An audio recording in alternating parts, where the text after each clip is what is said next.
Smoke on the borders, ash in the morning sky, black flags on the hilltops, but hope still learning how to rise. A hobbit with shaking hands, pocket full of simple things, carrying a world of weight on a thin and shining ring. Light against the shadow, fire against the cold, step by trembling step, the quiet hearts grow bold. From the Shire to the high roads where the dark wind sings, we are standing, we are singing for the Lord.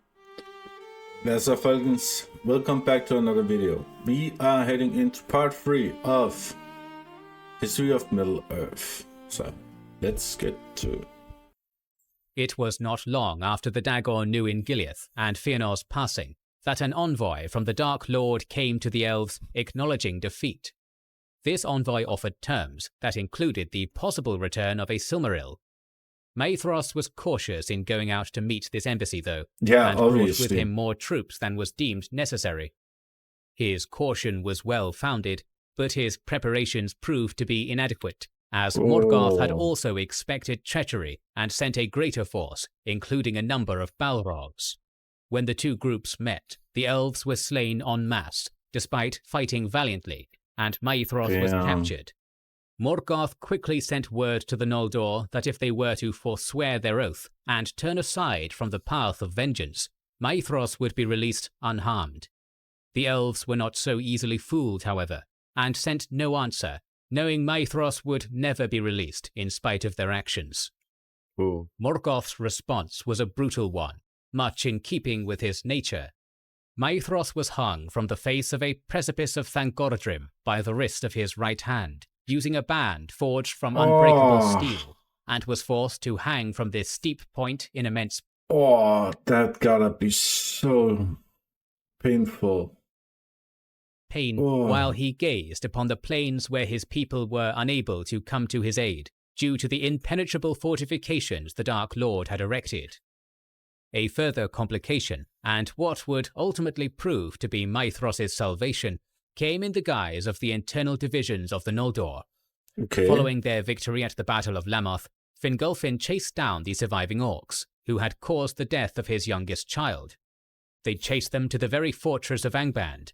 However, the forces of the Dark Lord did not come out to meet the elvish threat. This was not due to the threat posed by Fingolfin's host, but rather the first rising of the sun, as this creation of the Valar Aului forced the servants of Morgoth to cower within the halls and dungeons of Angband. While this was viewed as the triumph of elven valor over the deafening darkness of Morgoth, none among the elvish peoples could be truly aware of what this rising was to symbolize. A chronicler writes, "And Anar the Fire Golden, fruit of Lorelin, they named the sun.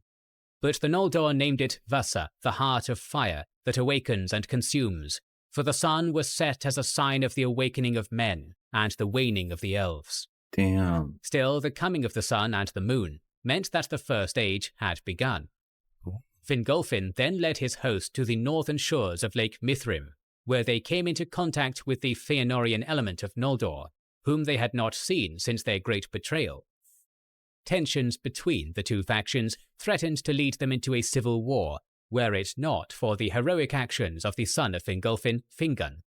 Maethros was the cousin of Fingon and a great friend of his, in spite of the animosity between the two factions. Hearing of his dear cousin's imprisonment, Fingon endeavored to rescue him from the immense suffering of his captivity. Oddly enough, he was aided in this endeavor by Morgoth himself. In response to the emergence of the sun and the moon, Morgoth was left with little option but to blanket the skies around Angband with an almost impenetrable set of clouds, formed primarily of ash and smoke, in order to shield his servants from the damage which the light could cause them. To protect them from the sun. Still, the servants of the Dark Lord displayed their inherent cowardice by refusing to leave Angband, as they were still left in fear of the newly emerged lights. So the valiant Fingon approached Angband, aided by the darkness of the ash clouds, with the cowardly orcs allowing him to reach Thangorodrim without encountering any resistance. Damn. However, as Angband remained virtually impenetrable, Fingon instead decided to sing a song of defiance, refusing to give in to the despair Morgoth had hoped to instill in all who came to gaze upon his abode. This proved fortuitous, as Maethros, hearing the song, joined in, allowing Fingon to locate his cousin. However, when he neared his friend, Fingon realized that he could not save him. Unwilling to continue to live in perpetual despair and anguish through his imprisonment, Maethros begged Fingon to shoot him. Though it broke his heart to consider the loss of his friend, Fingon acquiesced to the request. However, before he loosed the arrow, he prayed to Manwë to grant the arrow speed in order to reduce Maethros' suffering. Damn. This prayer and plea for mercy was heard by Thorondor, the king of the eagles, who prevented Fingon from engaging in yet another kinslaying before... Wait, is this the same eagles in Lord of the Rings? ...flying him up to Maethros' side. Here... And in the start of Rings of Power. A further terrible realization that the band could not be broken. Honestly, those eagles might actually be some of the main characters of all of the led Maethros to once more beg for death. Instead, Fingon severed his friend's hand, allowing them to escape on the back of Thorondor, who returned them to their kin. Here, the true courage and compassion displayed by this son of Fingolfin stayed the impending disaster of civil war. Maethros recovered from his wound swiftly, and in gratitude for the rescue, and as an attempt of sorts to atone for his father's betrayal, Maethros relinquished all claim to the High Kingship, making his uncle Fingolfin the High King of the Noldor, an act his brothers were in no way happy about. Seeing that this may cause issues down the line, Maethros moved the more prone to anger and rash decision-making of his brothers to an area around the Hill of Hamring, where he would rule what would come to be known as the March of Maethros.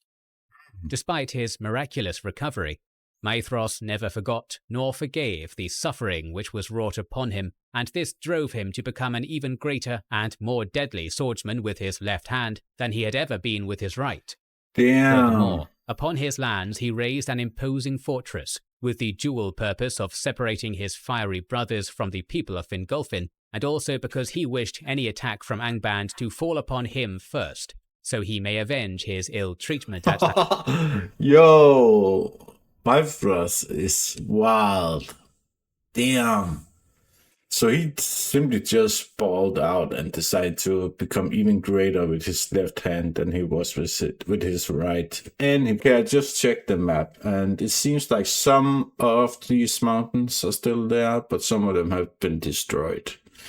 So yeah, so this is the area Lord of the Rings is in. Damn.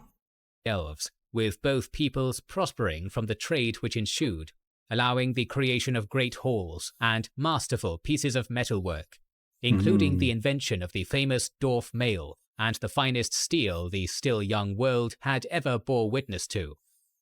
The most prominent of these holds were Belegost and Nogrod in the Blue Mountains, and the great halls of Khazad-dûm in the Misty Mountains. Even more consequential in the battles to come, however, was the emergence of the race of man, or the Edda. Yo, this sea here is also different, because from what I remember, isn't this here where Minas Tirith is? In Hildorian, following the first rising of the sun. Unfortunately, Morgoth acted quickly, corrupting many of these early men prior to their migration. This migration involved the separation of the first men into two hosts, one which went north, reaching the Sea of Rhûn, with the second group moving southwest.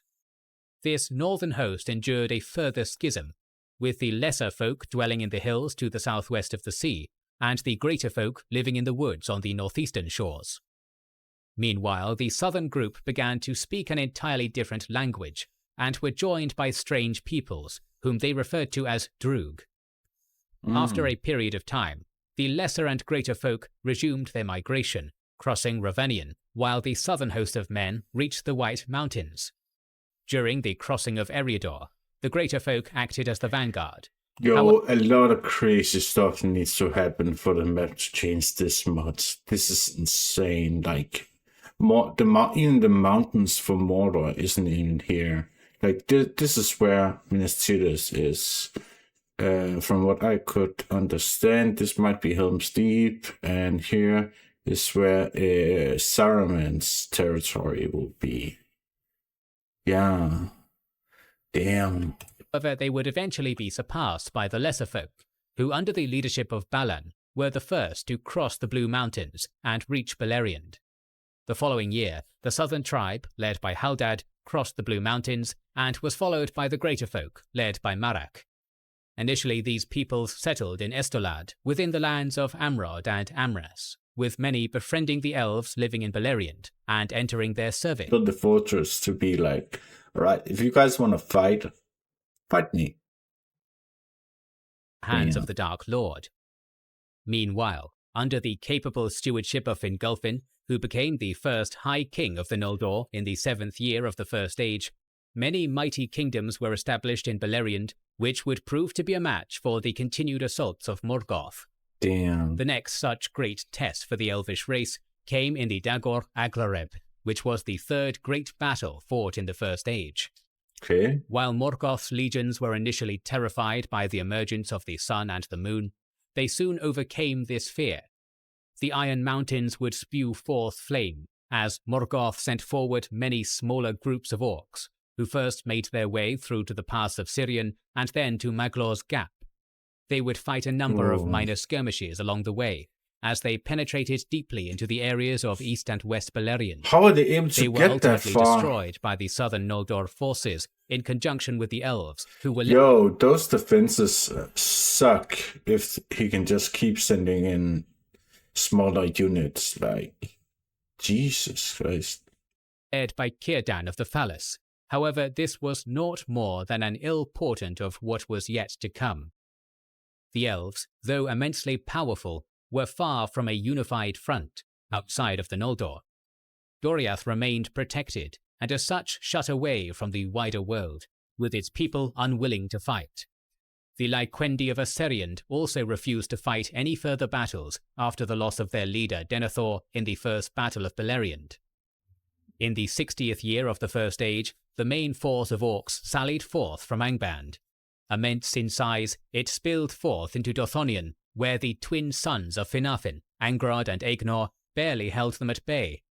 The time they bought preventing the innumerable hordes of orcs from sweeping over the highlands of Dothonion proved pivotal, and gave enough time for Fingolfin and Maethros to rally their respective forces in what would be a devastating... I wonder why we hadn't seen anything to Ungoliant. Like, doesn't Ungoliant live here?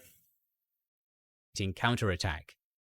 They met the legions of Morgoth on the plains of Lothlan and Ardgalan, trapping the orcs between them in a hammer and anvil type affair. Ooh. This envelopment left the orcs hopelessly outmaneuvered, with Fingolfin coming from the west and Maethros coming from the east. The majority of Morgoth's host was slaughtered wholesale, with some orcs attempting to break out and escape towards the safety of Angband. The elves, still furious from the pillaging of their lands by the orcish raiding parties, pursued them all the way to the fortress, and in sight of the gates of Angband, cut each and every orc down without mercy. Damn. Dagor Aglareb, which can be translated as the Glorious Battle from Elvish, represented the first ever complete victory of the elves over the machinations of the Dark Lord, and is seen as the starting point of the watchful peace which would come to be known as the Siege of Angband. Damn. Siege is, however, a misnomer, as it was a 400-year-long Noldor blockade of Angband. The elves were unable to actually assault the fortress due to its immense size and fortifications, and instead merely battled any parties of orcs that attempted to sally out in the intervening period, as the encirclement was still incomplete. Still, the elves were strong, and the impact of these small sorties was considered negligible by them. Imagine having such a long siege. Like, imagine being under siege from 1600 to 2000. Whoa. Damn, that's wild. This would ultimately prove to be their undoing, as the forces of Morgoth, which emerged from the impassable north flank of the fortress, which was near the unguarded Iron Mountains, were able to take prisoners. Morgoth could then coerce these prisoners and bring them to his side, a fact the Noldor remained ignorant of. Fingolfin considered taking direct action against the fortress. However, he underestimated the true power of Morgoth and never earnestly engaged in such a strike, preferring to watch the realms of the elves flourish under the long peace. The majority of elves did not wish to engage in such action either, believing the cost in the lives of their people to be too great. Unbeknownst to them, they did not even possess the strength to overthrow Angband.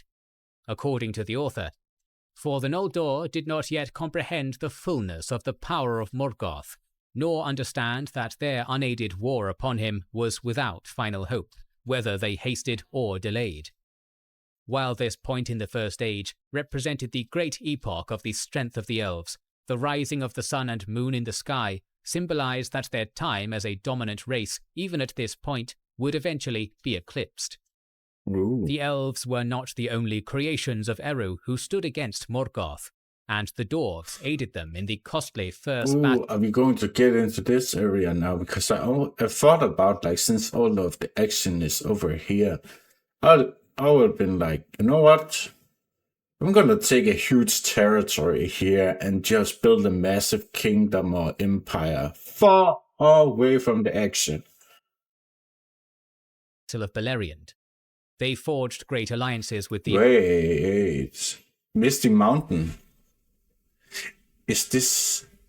Wait. Is this where... I recognize this part of the map. Wait. The Misty Mountain is here. I don't know about what these mountains are. But is the Shire around here somewhere? So, wait. This entire piece of the map is gonna be gone? In this way, it came to pass that the Edain dwelt in the lands of the Eldar, some here, some there, some wandering, some settled in kindreds or small peoples, and the most part of them soon learned the Grey Elven tongue, both as a common speech among themselves, and because they were eager to learn the lore of the elves. I don't understand why they joined in Beleriand instead of staying in Eriador, where there was so much extra land to take, and even further east. But after a time, the elf kings, seeing that it was not good for elves and men to dwell mingled together without order, and that men needed lords of their own kind, set regions apart where men could live their own lives, and appointed chieftains to hold these lands freely. They were the allies of the Eldar in war, but marched under their own leaders. Yet many of the Edain had delight in the friendship of the elves, and dwelt among them for so long as they had leave, and the young men often took service for a time in the hosts of the kings. Damn. It is at this time that the divisions between the race of man were firmly established, leading to the creation of 3 houses of man. Firstly, the house of Beor, who were dark-haired and of stout build, resembling the Noldor above all the other races of elves. They were initially discovered by the son of Finarfin and the lord of Nargothrond, Finrod Felagund, who brought them to the lands of the Noldor lord Amrod. They would remain fiercely loyal to the house of Finarfin, and later took up residence in the lands of Dothonion. The second house of the Edain would come to be known as the Haladin, or House of Haleth. They were dark-haired, but of slighter and smaller build than the first house, and were immensely reclusive in nature. As a result, they preferred to stay separate from the other men, and would be granted permission to settle in the forest of Brethil in Doriath, and preferred to generally stay out of wars. The final house was initially known as the House of Marak, due to their leader of the same name. However, it would later come to be known as the House of Hador, after one of the greatest of the elf friends among their number.